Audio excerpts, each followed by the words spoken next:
Hi guys! Welcome back to my YouTube channel, Kasexing Tekya. So, for today's vlog, mga kasexy, ang ating vlog ay ipiplex ko lang ang aking mga bagong gawang damit dito sa aming shop. Ayan. Ito ang tawag nito guys ay engagement dress made of organza. Yung organza niya guys, hindi siya ordinaryong organza, special organza ang materialis na ito, hindi masyadong makintab. So matte lang po ang color niya. At marami tayong layers na yan guys. So ito guys ay sinuot last week, 2 weeks ago. At napakabongga po ng damit na ito guys, dahil nung sinuot ito ng ating kliyente, talaga naman naging stunning and elegante ang damit na ito. Hindi mo makikita sa manikin lang, pag sinuot na ito sa actual na katawan, talagang doon mo marirealize yung ganda. Talagang hubog na hubog ang ating damit sa katawan ng ating kliyente, dahil syempre may mga special effect akong ginawa dyan, may mga nilagay akong mga corset, yung pampaliit ng ating mga baywang. Ayan. So, ginagawa namin to guys, every dress. So, meron kaming nilalagay na corset. Ang second dress natin guys ay minumulage ko. Ayan. This is the second engagement dress na ginawa namin this February lang. January and February. So, syempre itong tailor namin at yung manager namin nakatingin.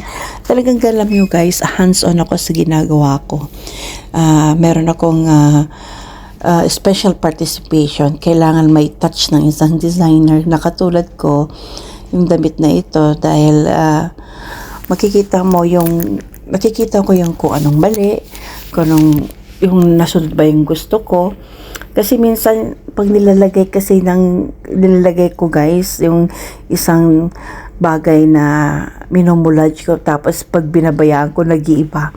So talagang tinitingnan ko ng maigi yan, binabantayan ko para hindi siya maiba. Ayan.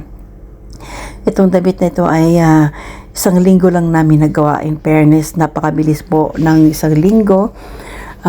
Come to think of it, 5 ang damit na kailangan naming tapusin. Tawa ng Diyos at natapos naman lahat.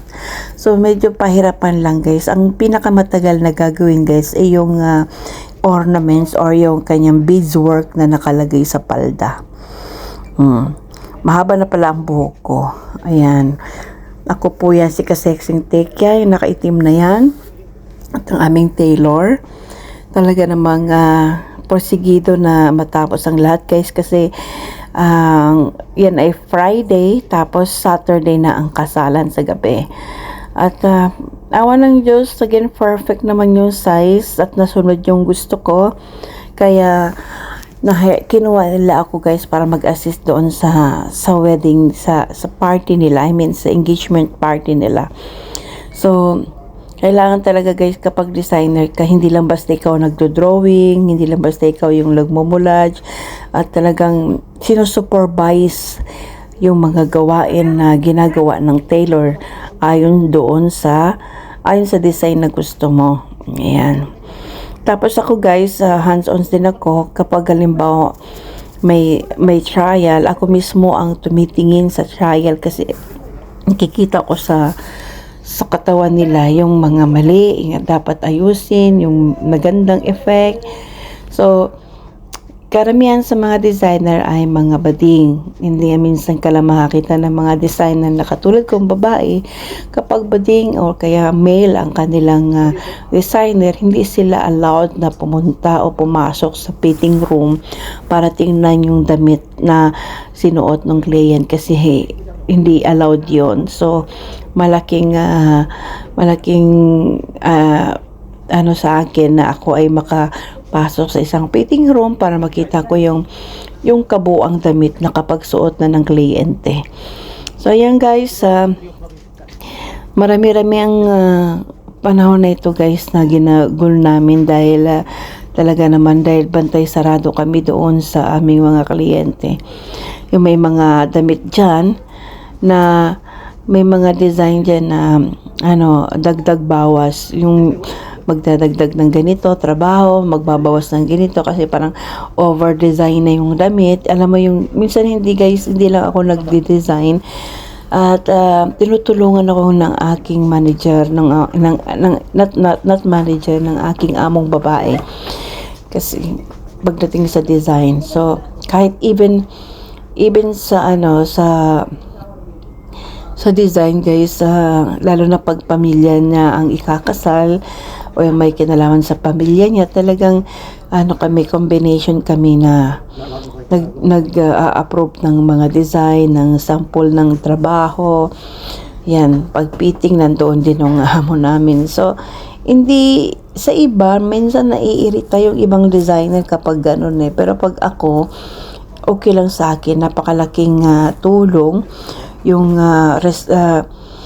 yung tao na yung amo namin na tumitingin, yung advice niya, malaking tulong yun. So laking tulong yan guys. Ayan, at ito na nga yung final guys, last nitong ginawa ko. Actually tapos na yan, kaya lang inayos ko uli kasi hindi nga nasunod yung damit na yung design na gusto ko dyan sa tagiliran. So tinastas ko na naman yan at inayos ko na naman. So ayan na guys, finally natapos na rin siya. Ito yung second engagement namin for the month of February. So ako ng Diyos, sobrang elegante niya pag sinuot. Masyadong boobie yung malaking boobs yung kliyente natin. So hindi na kami naglagay ng bra cap dyan at kung ano pa. Ayan, wala akong zipper. Ang ginawa ko dyang zipper guys ay sa side, so hindi nakita ang zipper mga ka-sexy. Ayan, ganda diba?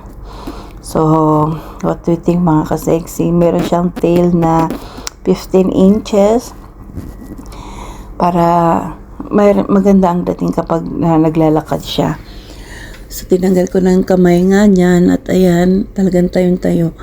Yung kabila ay lang, yung parang salasil, yung parang bling bling bling. Yung mga bling bling na yan guys, medyo mahirap siyang gawin, kaya it takes a lot of time to put in the frame and then stitch the beads. So ayan mga ka-sexy yung likod. At ang harap naman ay ito guys. So ito, ang kliyente natin guys ay napakaliit na babae. So binigyan niya ako ng tela, itong lace na nasa ibabaw. Ayan. So meron lang siyang accent niyan. Ito yung dagdag ko guys. Ayan. So malit na babae lang ang ating kliyente, kaya yung manikan napakaliit, pambata. Actually size niya ay pambata. So nung sinuot niya ito guys, maganda rin naman tingnan at talaga namang hindi, kapag ang karamihan sa mga kliyente natin guys ay pag naglalakad sila ayaw nilang makita yung shoes. Yan. Another dress. Ayan guys, ang araw na yan, buong araw na yan, ang dami naming trabaho. This one guy ay isang makmal. Ibig sabihin ng makmal ay velvet. So nung sinuot ito ng kliyente, doon mo makikita talaga yung ganda ng damit kapag sinuot na ng kliyente. Ang ganda guys, sobrang ganda nito, fit sa katawan. Talaga namang happy yung kliyente natin dyan. Ayan. So direct yung trabaho na yan guys. Ay hindi pala, dyan ako nagkamali guys kasi hindi ko generic yung trabaho sa makmal, sa velvet. So maraming time ng pagtataking. So in fairness naman, happy naman yung client dahil naging maganda ang kinalabasan ng damit nung sinuot niya na ito sa katawan niya. So yan guys, ang last natin guys ay itong pink. Mayroon din siyang dalang tela. Simple lang, di ba guys? Karamihan sinusuot na natin ito yung mga ganitong damit.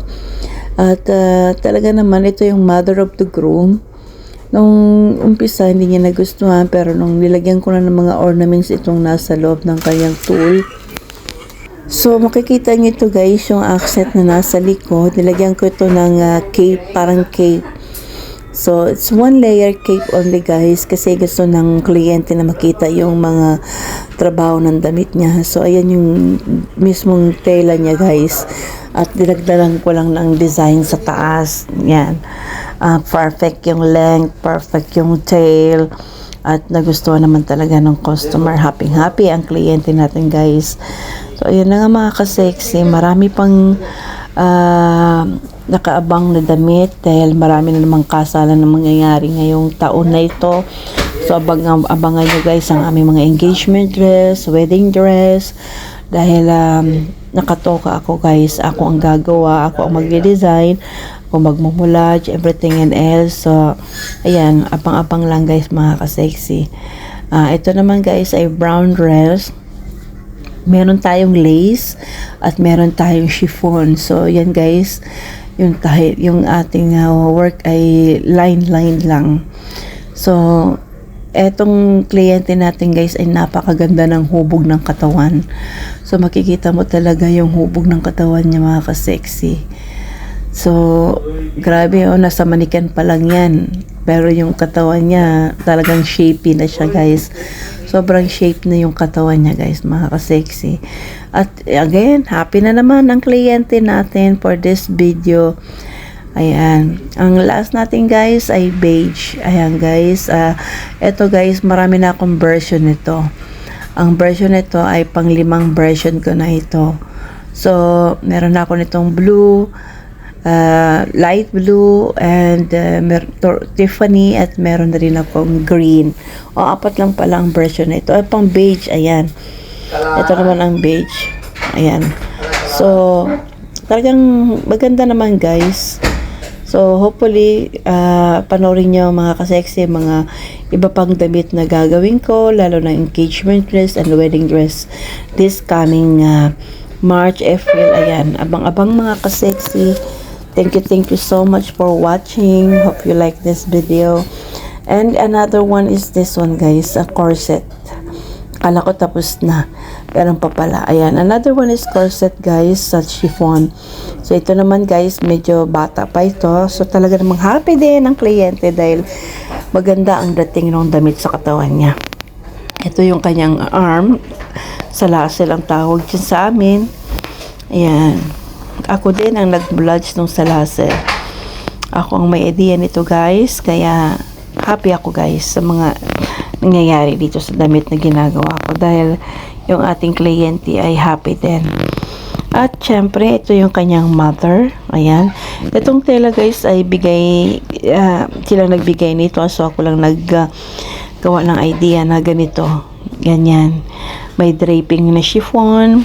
May sleeve na tulle. At ayan ang trabaho. Syempre, hindi naman mayayari ito kung ako lang mag-isa. We work as a team. Ayan. Kapag hindi na kaya ng finishin, tumutulong din ang aming master cutter. Ayan. Happy. Sobrang ganda ng damit na ito ng sinuot guys. Thank you for watching mga ka-sexy. Ayan. God bless everyone.